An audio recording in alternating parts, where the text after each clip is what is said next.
When I first discovered running, I'd already been doing endurance sports for about 3 years. And I read a magazine article about a race in the Yukon. The Yukon Arctic Ultra Marathon was featured in this magazine. And my brother, an avid runner at this time, myself, an avid mountain biker, I never saw myself as a marathon runner of any kind. And as I was reading the article in this magazine, I was stunned to see photos of the people that were in the magazine doing this extraordinary thing, running 100 miles, 160 kilometers through the Arctic tundra, mostly self-sufficient in this race.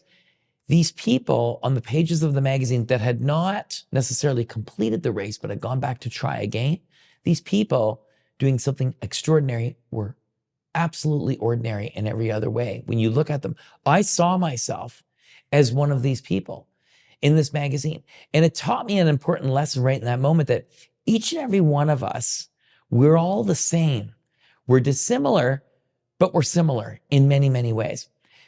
Going to my own home and my own life, my kids, as far as they're concerned, they're 16 and 13. They're avid outdoors people.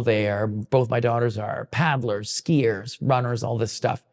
As far as they're concerned, I work in a box factory. I'm just a dude who has a job that's a little bit different than maybe some of their friends have. So relating my stories to audiences that I'm speaking to that are in completely different industries, there are so many synergies because I've never forgotten that first magazine article that I opened up and I thought to myself, I am no different than anyone else.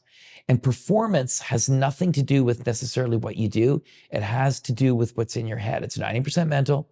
The other 10% is all in your head. The whole thing is a complete mental game. And it's about performance is about pushing limits and redefining risk. And I think that what I do sort of is like a loudspeaker on risk. It gives a real sort of visual aid to what risk is to an audience. But going back to, I'm no different than anybody else in the challenges that anyone else in that audience faces on a day-to-day basis. Everything else is the same except for my job.